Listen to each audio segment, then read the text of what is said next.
sure we'll have a few. I'm under Bella, but my actual name is Belinda Basson. Sorry that I said your name wrong. No, it's not wrong. It's every accent says it differently. It's quite interesting. I've been called Basson.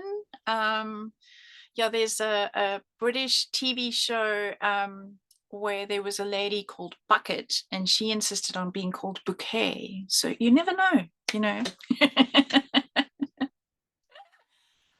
So welcome to my question and answer. If you have any questions, how are we doing the questions? Do they have to type them, or do they speak or raise a hand? It's entirely up to you. If you would like to have them come off mute and say, or they can raise their hand and you can call on them.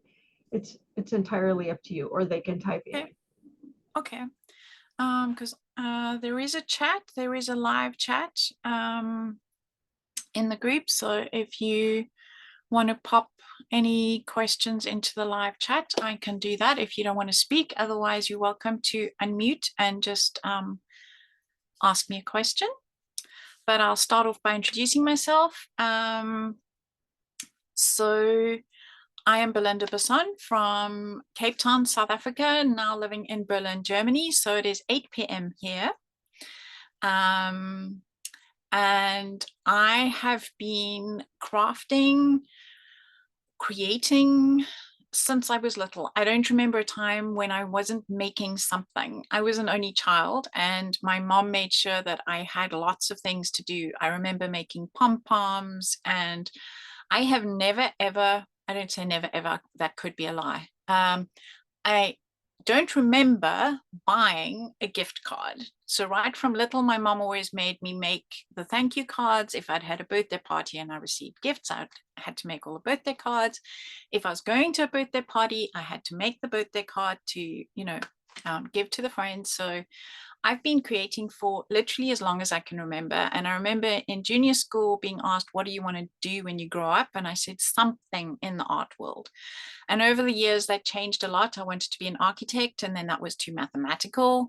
Then I wanted to be an interior designer. And again, that was still not quite creative enough for me. And then I found graphic design.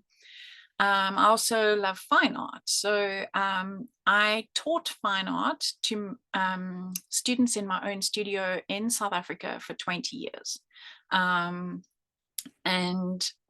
when I say fine art, it was mostly acrylics on canvas, but we also did mosaics. We did whatever people wanted to do. I would research it if I hadn't done it myself and teach it to them. And in 2018, my husband's company said they wanted to relocate us to Berlin. So we moved, that was in the December, we moved here 5 years ago, March 5 years ago. We had a year before COVID. And yes, then during COVID, I discovered Stamperia's papers, and then they discovered me.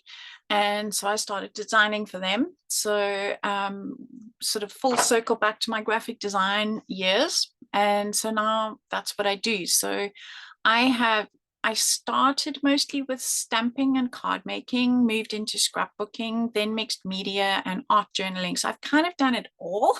I do it all. I still do it all. So that's my kind of world in a nutshell. So let's get to some questions. Melissa says she's new to journaling and enjoy the freedom I feel when working. Where do I draw my inspiration? So I am, what am I inspired by? I'm going to answer this, and then Karen's question, she says, I'd love to know, where has your love of vintage things come from? So I'm very inspired by vintage things. That's why I'm going to answer both together. I think I'm an old soul. I don't know. I'm very comfortable around vintage stuff, my granny stuff. I'm very sentimental. So I have all my granny's tea sets and dinner service, and we use them.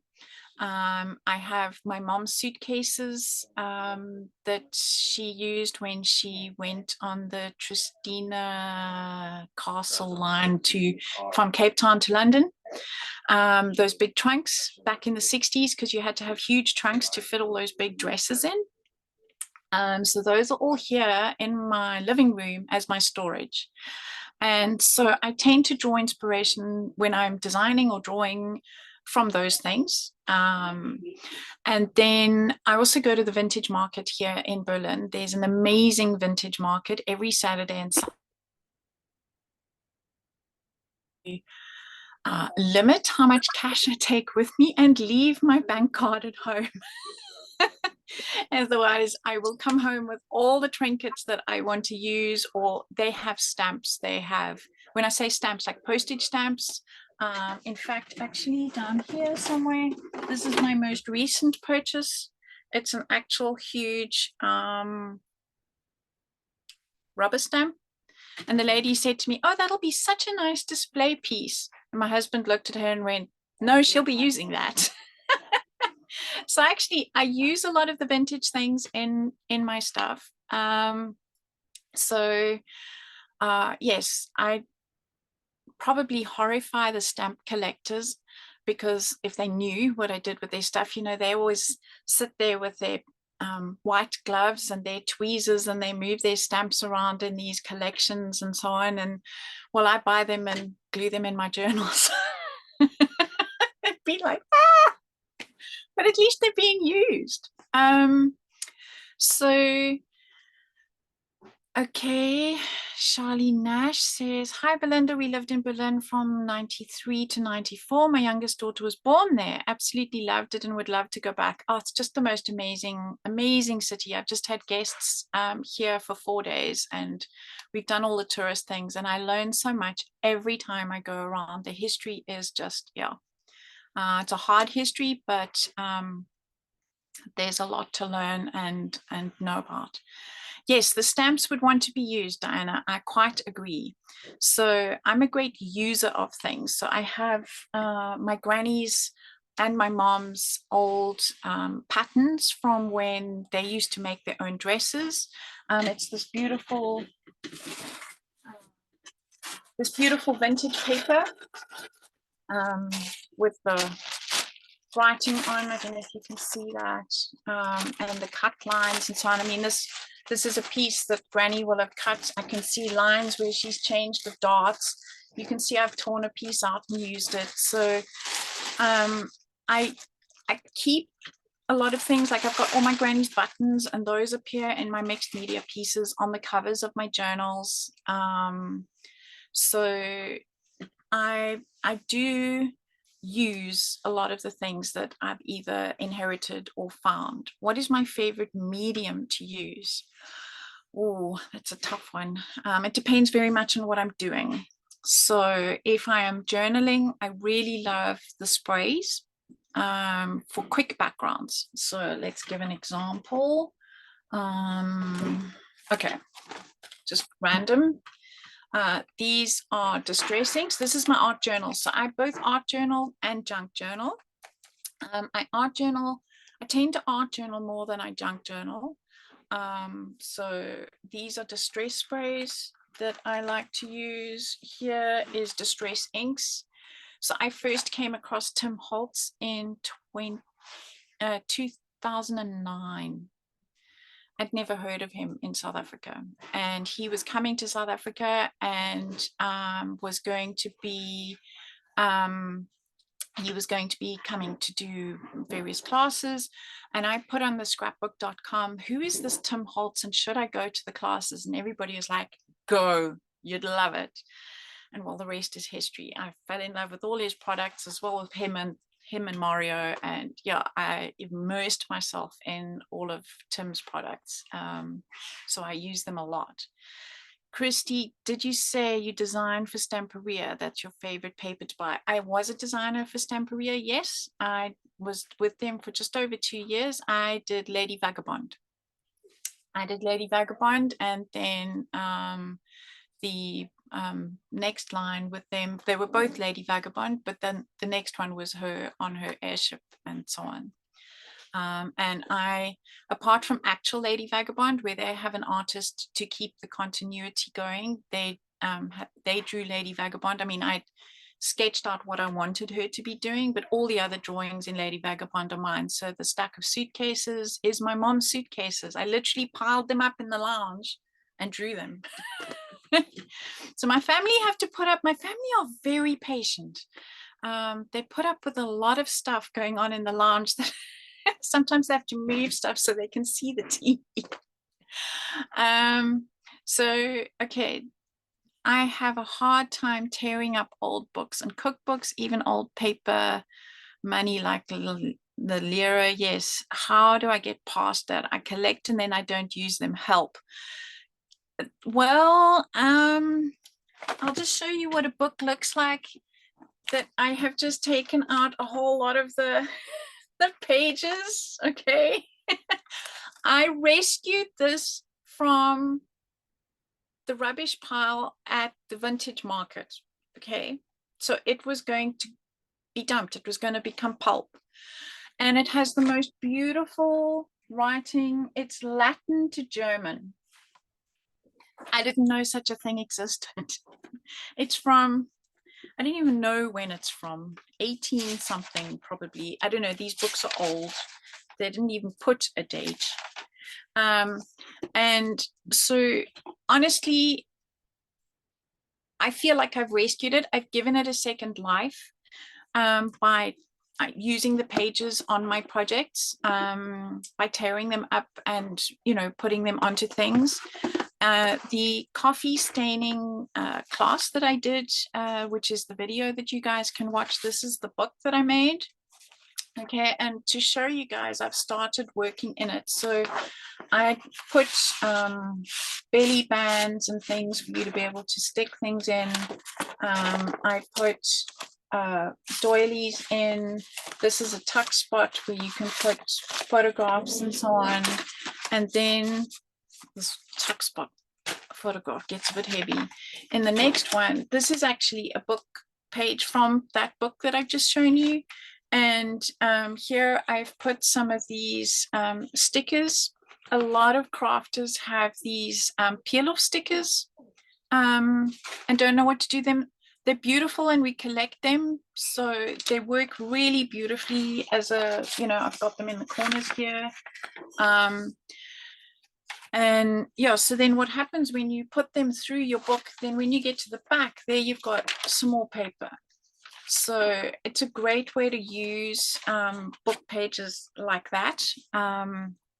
Or you can actually decoupage with them into your books, not necessarily your coffee paper books, because obviously you've just made pretty coffee paper. You don't really want to go covering it all with other papers. So that's the kind of thing that I would decoupage into one of these books, for example. So I have different size books that I work in. So this is A5, and this is one that I work in that is vertical. Okay. And then I have the same size book, but this one I work in vertical in a different way. So I don't work horizontal. So traditionally, I think most people would work in this book this way, but I work tall. So it just depends on which book I feel like working in when I've got stuff on my desk and I'll go, oh, that'll look really great. And it just depends on the mood I'm in and the style I feel like working in. So you can see I have many different styles, many different techniques that I use. I use my art journaling as a place to experiment, to play, to just literally let my hair down. And quite honestly, if a page doesn't work, I just glue it together. Because and then there's gesso. So I mean, if you gesso over it and you try something else and that doesn't work, glue it together, move on, go to the next page. Art journaling for me is something that is, it's for me. Okay, obviously, as somebody who teaches and somebody who designs, a lot of my work does go online for other people to see, to inspire. But quite frankly, there's a lot of pages that have never seen the internet and never will. I did them for fun. I did them for me.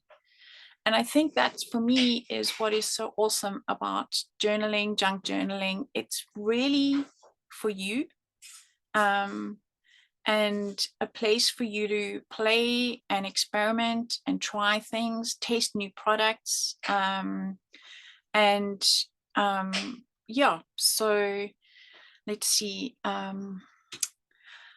Lisa Dunn, hi, I love your accent. I'm new to junk journaling and find it hard to think of different and fun interactive ideas for a page. My creativity always seems to be blocked. How do I fix that? Okay, so sometimes we all have blocks. I as a designer, I think everybody thinks as designers we always have ideas. We always, we never run out of ideas. I can't say I run out of ideas, but there are times when I sit down at my desk and I'm just like blank. So what I do is I shop my stash. Okay, I like to work in themes. It's my personal way of working. So I'm just looking for an idea. So I will do, for argument's sake, a sewing theme. So I have, okay, you're new, so, but you might have done, did you do any other crafting?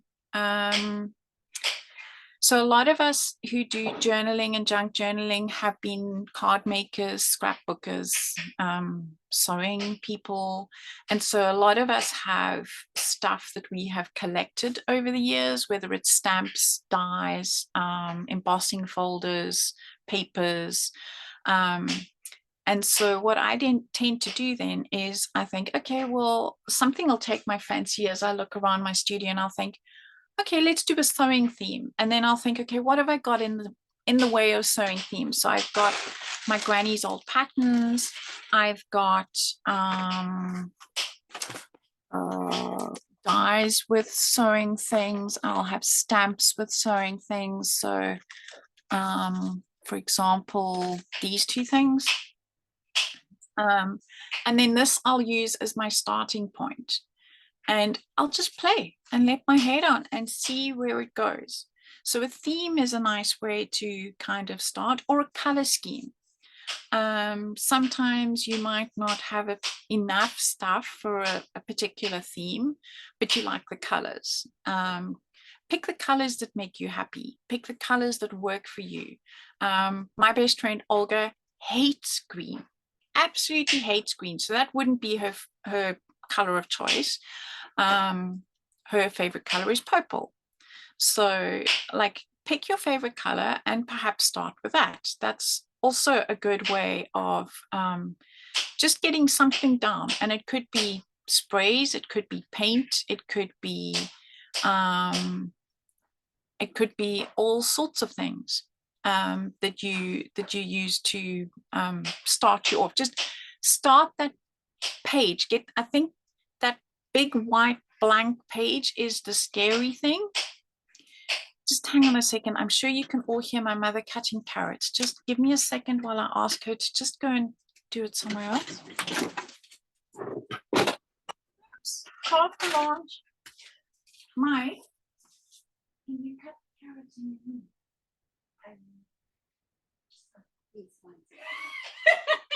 Okay, she'll finish cutting the carrots and then she's done.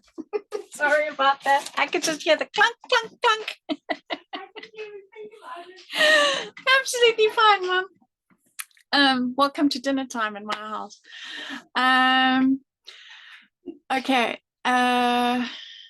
Lisa, my accent is from South Africa, but I had a British father, so my accent is not traditionally, it's not the strong South African accent. Nicole says, in your video, you ironed the paper when it came out of the oven. What setting was my iron on? It was on a medium heat. So halfway between freaking hot and cold. So yeah, it was on a medium heat. And different paper reacts differently. So the thinner your paper is, the cooler your iron has to be. You're new to the, Melissa says she's new to the idea of junk journaling. I've had people ask me the purpose of it and what do you do with it afterwards. I'm a card maker and it's clear what we do with cards. Yes. Okay, so junk journaling and art journaling is really, so for me, for example, the page I just showed you at the beginning here, these are leftovers from when I've made something for something else. So this strip that I have punched is left over from either a scrapbooking page or a card that I was doing. And then this piece is also left over from often when I'm die cutting the tags. I've got the old tag die from Tim, and it does the 2 book plates. These are stickers. So I will have bought these stickers, they're stamps. I bought these stickers to go with a particular project that I was doing, and I've got a whole lot left over. So they're not necessarily junk, whereas I'd say leftover patterns and things are more your junk journaly kind of things, because they are not necessarily designed to be used in the craft industry. So for me, a lot of my junk journaling is leftover stuff. So if you're a card maker and you've got some dies that you've cut but not used, you could use your stamps in there. It could be a place where you experiment and try different techniques for your cards, because cards are designed to be given and seen by other people. So this is yours. You don't have to give it to anybody. It can be a place for you to play and experiment, have fun, without the pressure of having to make something perfect that you're going to give to somebody else. So for me, that's what I love about the junk journaling. It's a place to use some of my granny's things that I want to keep. Some people actually give their books with the idea of somebody being able to write in it, or to be able to put photographs. So in that case, then you could do what I've done here in the front and pop a blank, just a blank card that they would be able to write on one side and put a photograph on the other side. They could also use it for recipes. There's lots of ways that people can choose to use it. And if you give it to somebody who has no idea what to do with it, you could put a little note inside. Use this to journal your thoughts. Use it for positive reinforcement and you know, write happy thoughts. Use it to art journal or journal. So a lot of times there's you can have blank spaces that people could write in. So everybody uses their journals and things differently.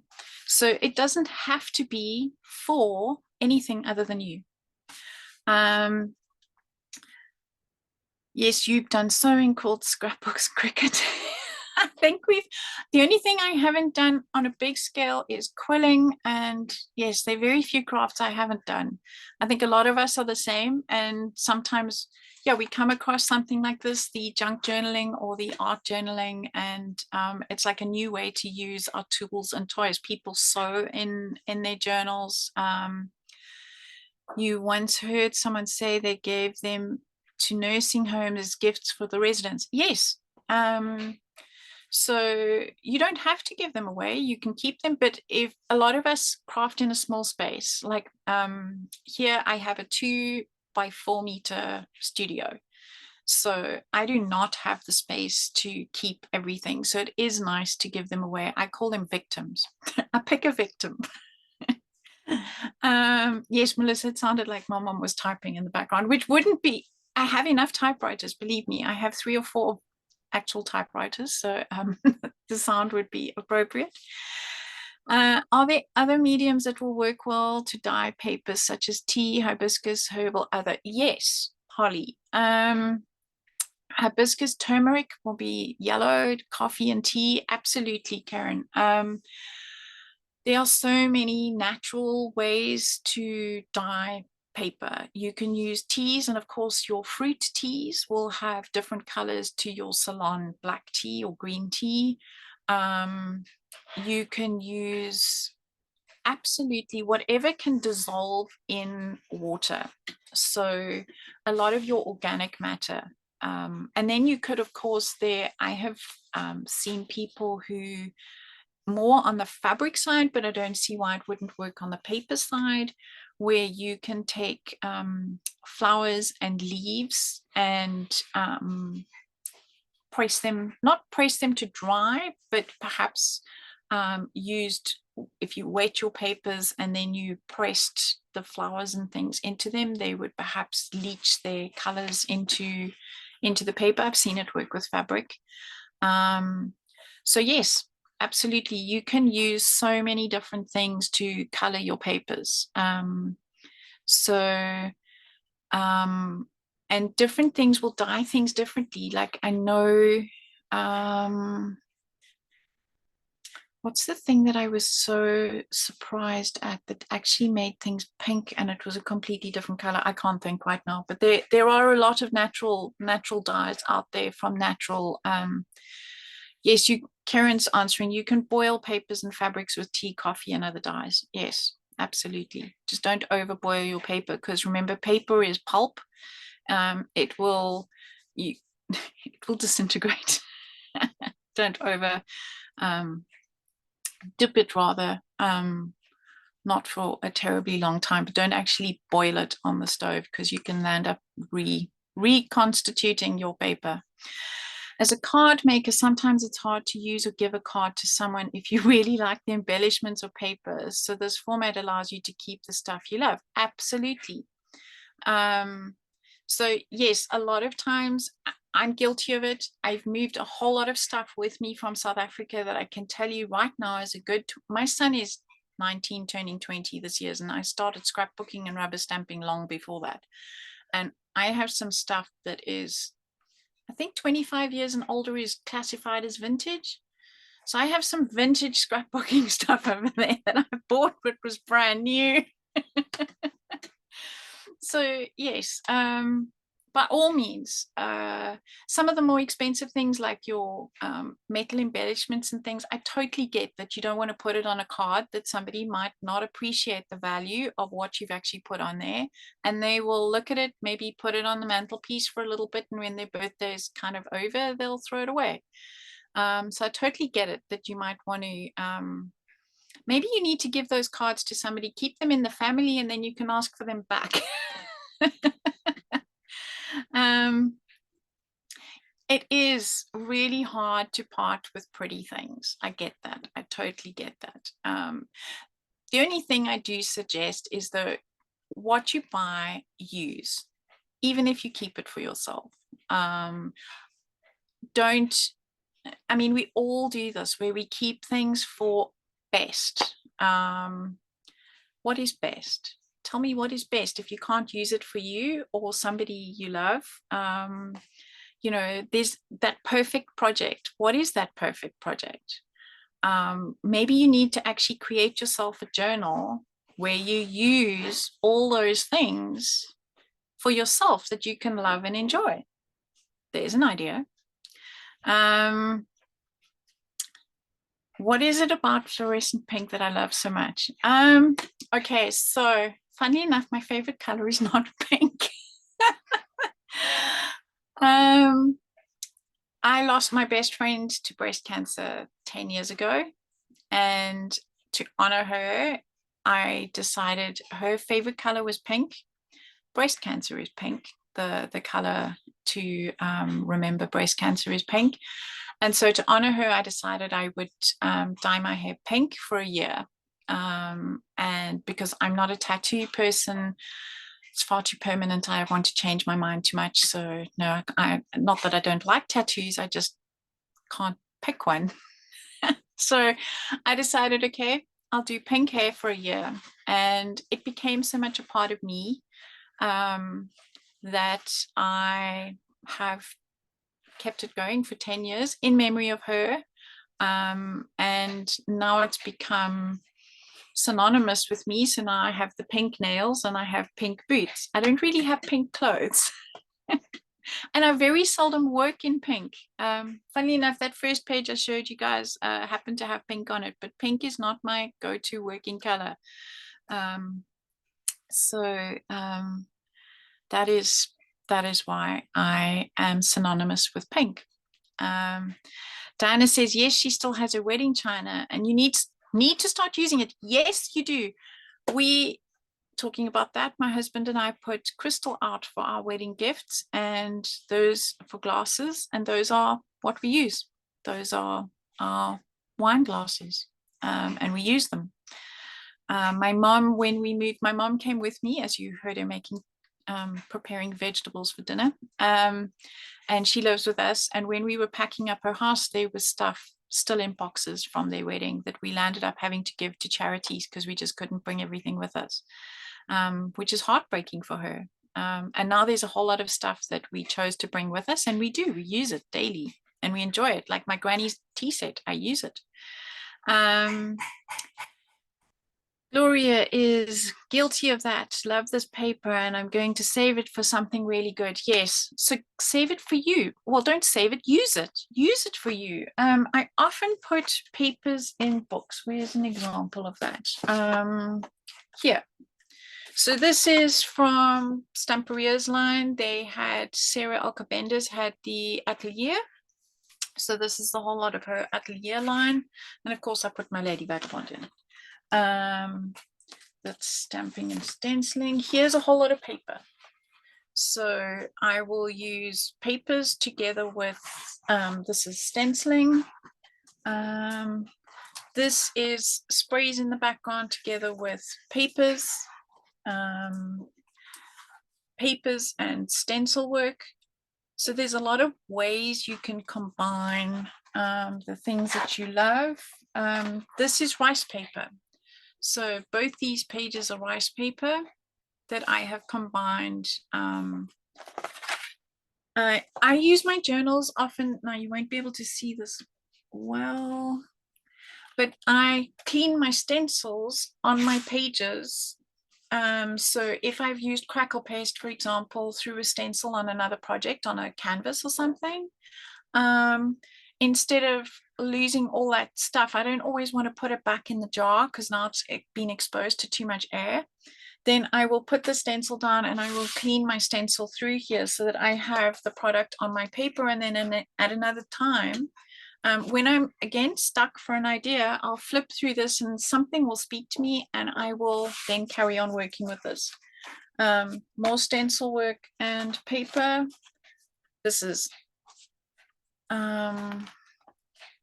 sounds like I might have switched to a different language. What nonsense is that? Go away. I can't see myself. Cancel. Sorry. So this is all stencil work. So here, for example, is a beginning of a page where I have done an experiment with, I have first colored all my paper with sprays. Then I've taken a giant brick stencil and I have spritzed through it on this side and then blotted it so it removes the ink where the water was. Then I've taken the wet stencil and I have blotted it on this side so that you get the two different techniques. So this will be the beginning of a page. So I had fun. I got that far. I don't know, went to cook dinner. It had to dry. I had to do something else. So next time I flip through this journal, I might pick this page to work on. Here's another one. I got new colors with my, these or those, they have a brown walnut stain pigment and then a color pigment in them. And I was playing with them with stencils and spritzing. So again, this is an experiment, which is at a later stage I will come back to. Here's a page I actually finished. So I did this for spring and worked with stamps and stencils. And this page will get glued together. So quite often with these journals, I will leave a page and then glue them together so that you don't get this bleed through. So this is something that I do. So somebody did actually ask me about that because they did something and then when they worked on their next page, it did this, it came right through. So something that I do with my art journals is I intentionally leave a gap and then when I'm finished, in fact, both of these pages are finished now, I will glue those together. So that is something that I intentionally do. And this was experimenting with different pastes. I wanted to see how they would work. So I have got a gel paste, I've got a crackle paste, I've got, I'm not entirely sure what that was. It looks like some, I think it was clear embossing powder. This is a texture paste, a clear crackle. So often I will use my art journals as a place to experiment with product and see how they react to the same thing. And then I make it pretty by putting something on top. And again, so here you can see that this has come right through. So I will skip this page and then start the next one. Yes, gluing pages together is a great thing. And as I say, if you don't, and also I find if I do absolutely every page, the journal gets too fat, and I don't like fat journals. They just don't suit my personality. I don't know what it is. I don't like them to be like, they need to not be quite so wide. Okay, sorry, I'm just looking to see what other chat there is. Tamar says, I know you're a modest person and you never toot your own horn, but please tell them about your classes and your stamps line. Tammy. Yes, I was talking at the beginning, I'm going to Australia.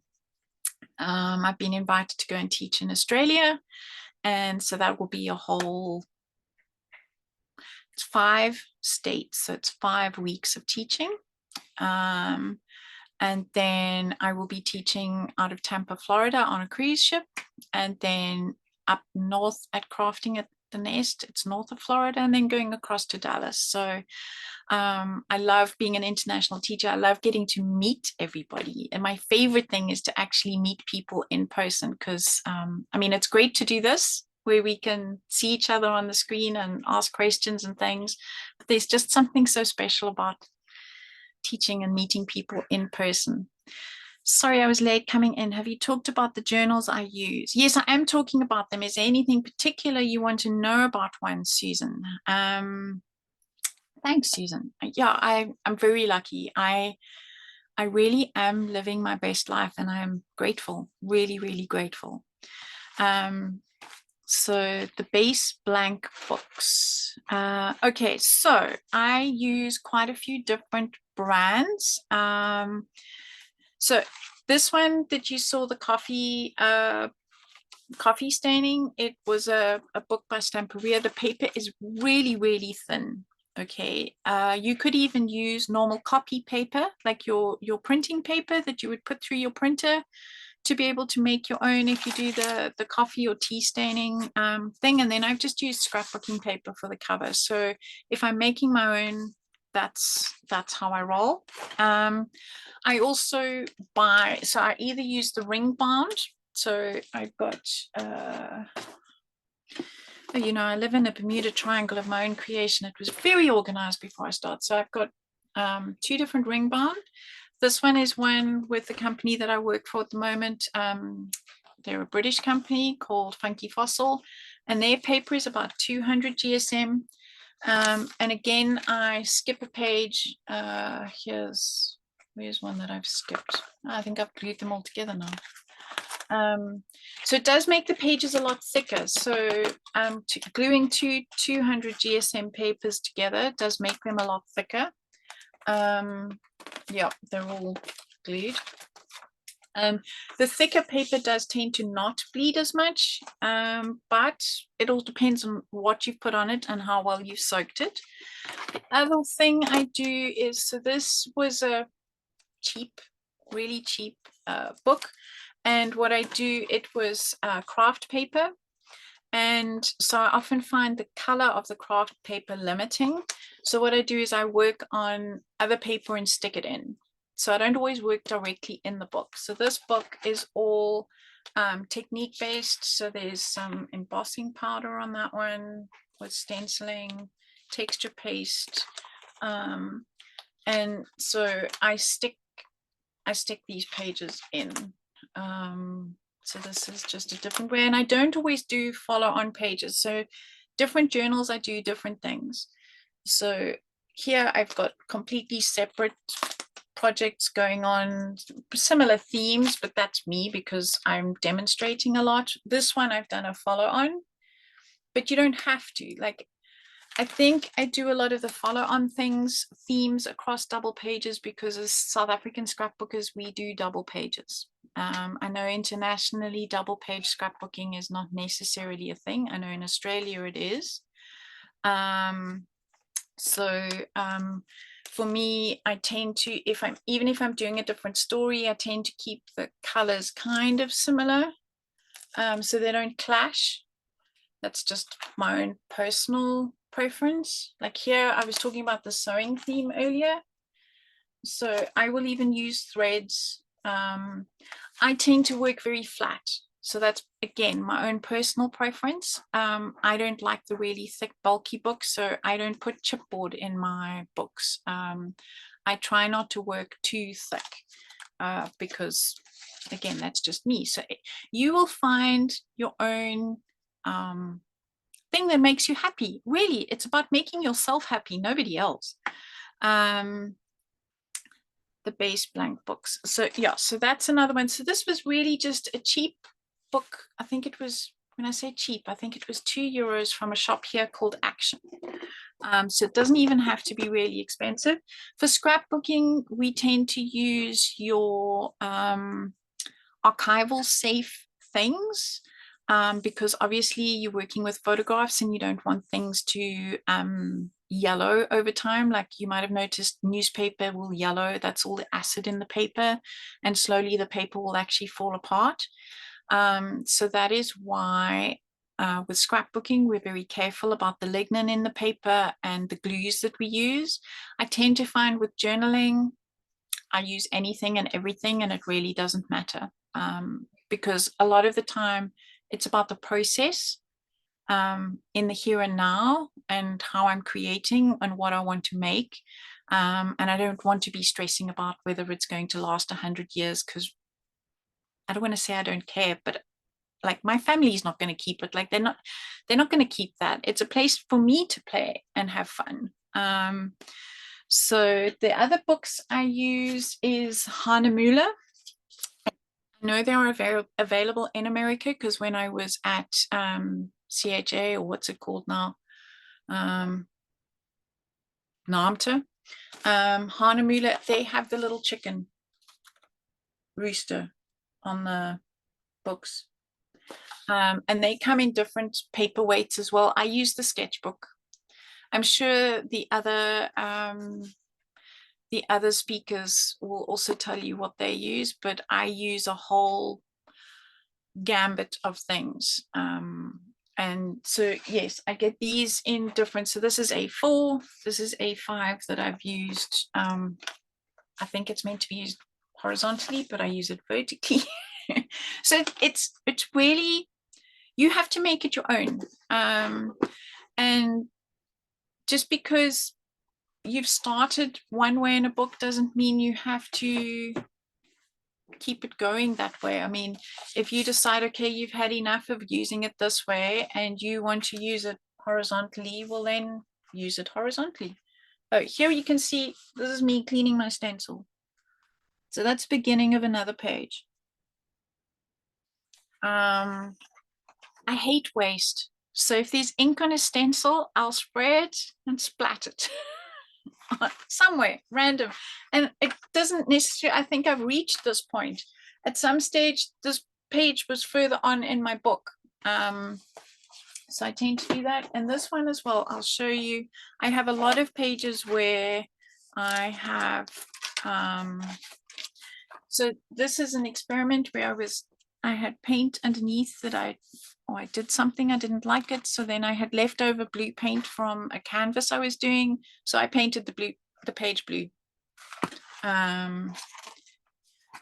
This is an experiment, again, cleaning stencils, building up layers. So I tend to find layers for me are what works. It's what makes a page interesting to me.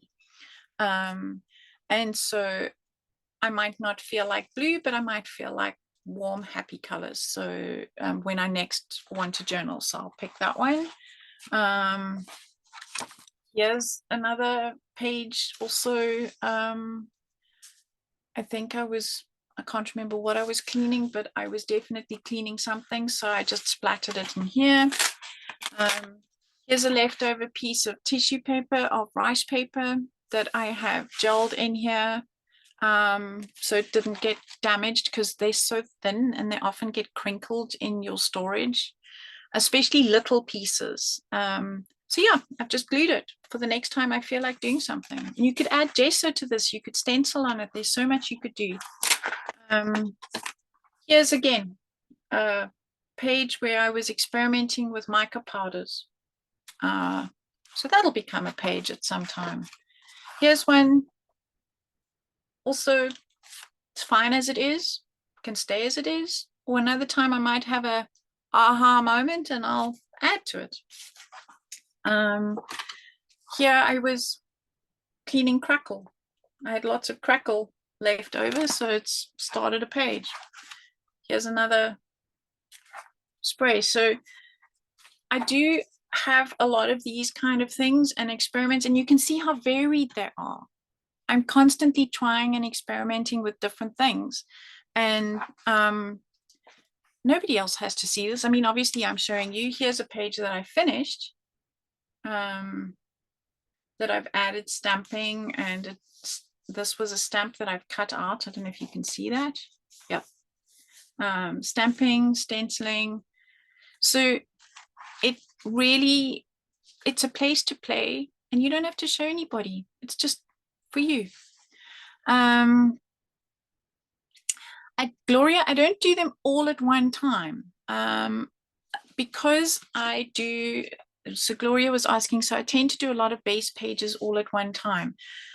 What I tend to do is this will happen when I'm working on something else and then I'm cleaning my stencil, or I will grab a journal to get the stuff into, and then at a later stage I'll come back and finish it. You could also just not be feeling particularly creative and want to spray and color and just do basics. You don't have to sit and start and finish a page all in one go. That isn't the law. There's no laws, there's no rules. Do I date my pages? No, but I probably should. I quite often will date the beginning of a journal. I haven't done that for a while. I've got so many on the go. My finished pages, no, I don't. I do date my scrapbooks, but I've never thought to date my journal pages, no. I have a journal that I write in, like my personal thoughts and things. Those I do date. But these ones that I'm just playing and experimenting, no, I don't. That's a very good question. Anything else? We've got 10 minutes.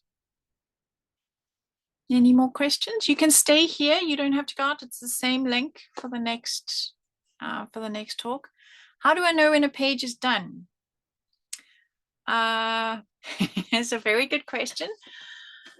Sometimes I think it's done and I'll stop and I'll step away and there'll be another day I'm flipping through my book and then I think, oh, it could do with something else.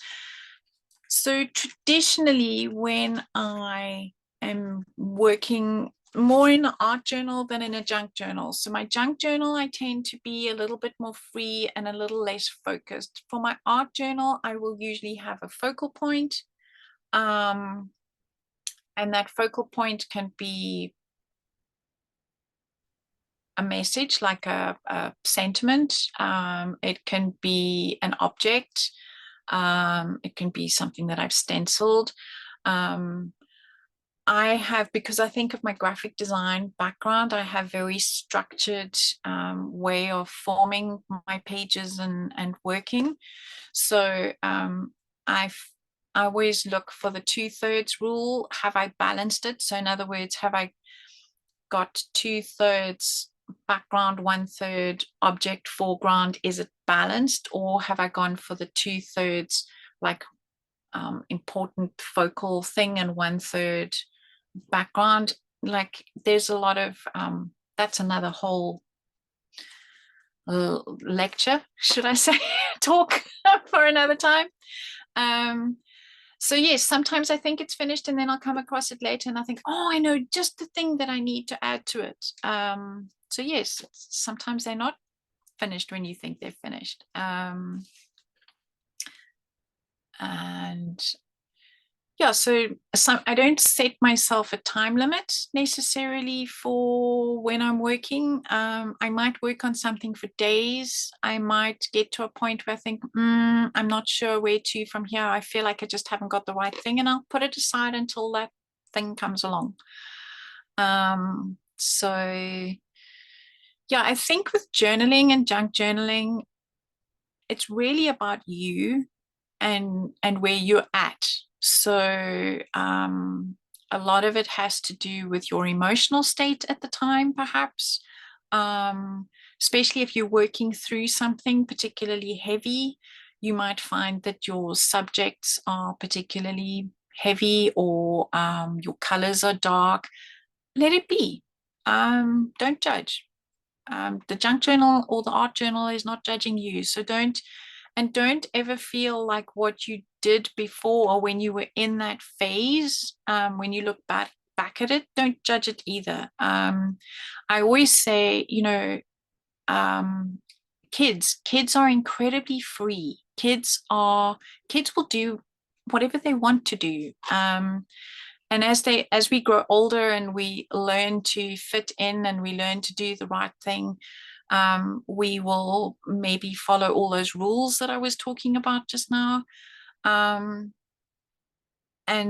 so I think sometimes when you're using a journal to work through emotions or stuff, or just play and be happy, and then you look back at it later and you think, oh, that's not really good. It's where you were at.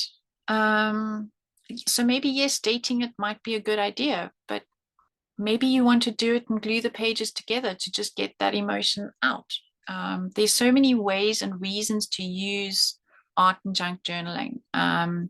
So for me, junk journaling is more about using the things I have left over and the things that aren't necessarily made for crafting, but I combine everything.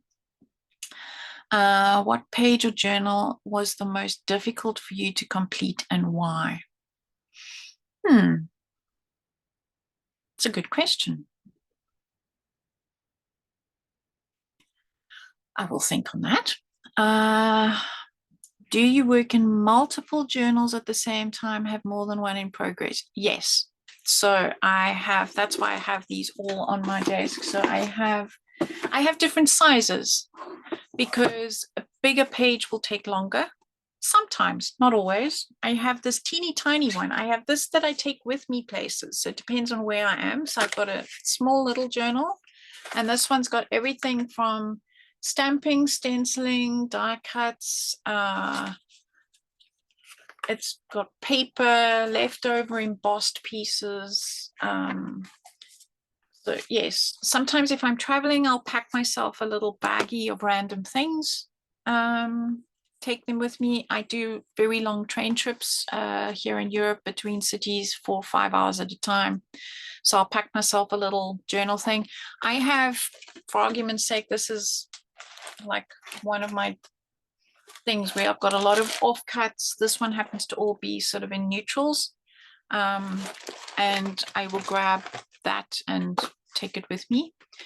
You can ask, yes, Karen's very good at the emotional stuff. That's not really my thing. Karen's very good at expressing things and working through things.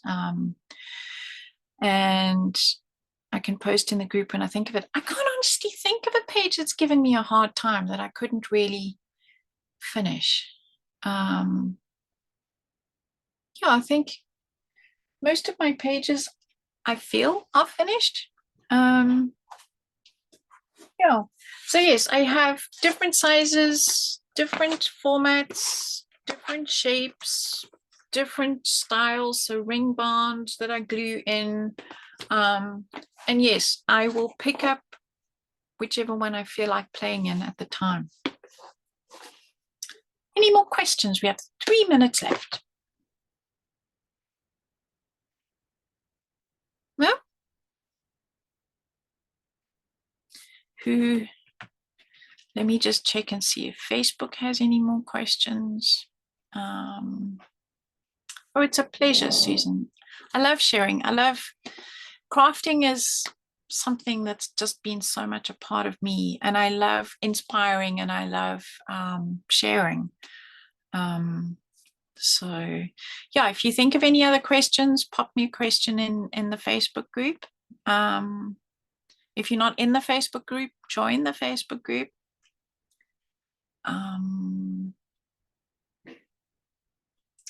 Thanks, Sharon. Yeah.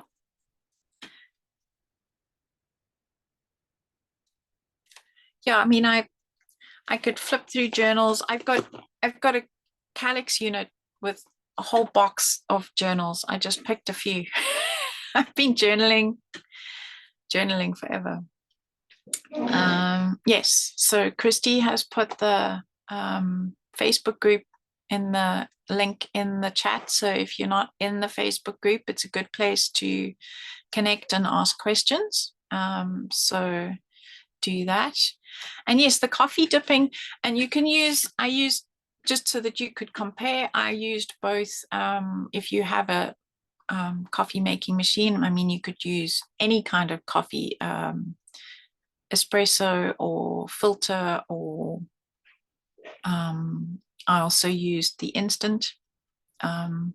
So it's something different that I enjoy doing. I love this. I love drinking coffee. So if you're a tea person,